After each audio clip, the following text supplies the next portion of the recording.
چې بالکل دا وخت زه موجود یم بالکل باچا خان چوک دی څوک به د پښتو کې چرګانو چوک هم وایي ما سره سبحان الله خان موجود دی د ټریفک ډي سي پي دی دلته راوتي دي تجاوزاتو د انکروچمنټ خلاف یو غټ اپریشن ګرینډ اپریشن شروع دی سره خبرې کوو خان صاحب وایي په دې اړه بسم الله الرحمن الرحیم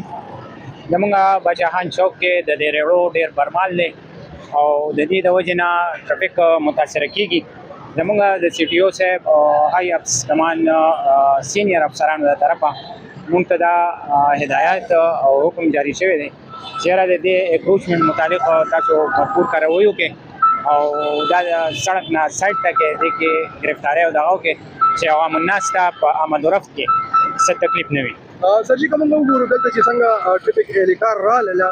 نو هغه کم کسان چې ټول تختیدا خو خپل هغه چابي هم پراته دي کوټم پراته دي او خلک غیب دي تاسو خو هغه تللی او هغه چترې واغستې په دې سره به څه کوي کسان نشته پروت پراته دي دا پروف چې کوم دی سایډ باندې د فوټپات باندې دا د AC ډبل AC صاحب او بشارت صاحب داغي دې ته ټیک دا بچول دي مزدوري او دا کوي په یو طریقه باندې مونږ ته زیاته مسله چې کومه دا د ریړو نه ده دا ریړې چې پولیس اهلکار نه وي دي د سړک مین سړک ته راځي او داسې د خلکو ته مخامخ د خپل دغه کوي او سړک ټرافیک کې نه متاثره کیږي نو سایډ ته چې کوم دی نو دا صاحبانو ولا دغه کړی دی نو دی نه ټرافیک نه متاثره کیږي زموږ ټرافیک چې متاثره کیږي د دې ریړو نه خطرېړې نه دي د دې خطرېړو نه نو موږ خطرېړې چې کوم دی دا باچا خان چوک کې نه پریږدو دا کوم چې په فوټپات نه سیدا بناس پی کنه دا به پاسوي تاسو نو کله دینه ټرافیک ته نقصان راغی او ټرافیک کې دا کوم نو دا هم پاسو دی داس قانوني تور باندې یا دغه باندې نه دي خدا انساني همدردی باندې چې مطلب دا مهنګایي دا او تندرستی دا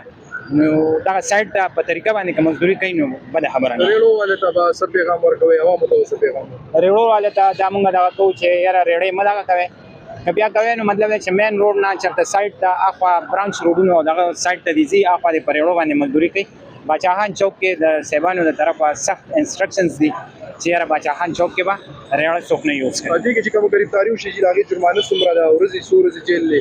تاسو هغه همغه د دې خلاف 283 290 اف آی آر کو بیا خپل زمونږ د ټرافیک مجسټریټ ته بشارت حسین صاحب هغه ته مونږ پیش کو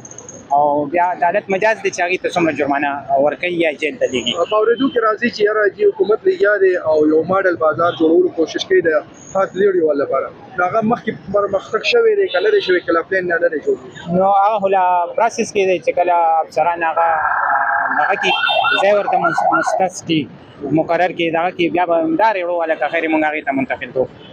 بالکل کوم کتل کو تاسو د ډي سي پي ټریفک سبحان الله خان ټولې تفصیلی خبري واوریدلې هغه وی چې کمزې کې هم د عوامو د مشکلات لپاره خلک وردی کې هاته لړۍ وي او هغه نور خلک وي او هغه گاډي وي او چې په ټریفک روانګي کې هغه مسایل جوړي هغه خلاف موږ ورن آرډر شوی دی موږ اپریشن کو هغه پته کته خلکو ته هم وي چې موږ په دې باندې هم یو انسانان یو د انسانانو په معاشره کې اوسېګو چې غریبي د غربت مسایل ډیر دي او پکار دا چې تاسو مزدوري کوئ خو د حکومت سره د ټریفک والے سره دغه سره تعاون کوئ په دې ځای کې ورده کې چې په کم ځای کې تاسو د وجنه د ټریفک جام کېږي نه په ټریفک روانګي کې سمسله جوړیږي بیا بنا تاسو څنګه کې او نه به موږ پریشان کېږو مهرباني وکړئ چې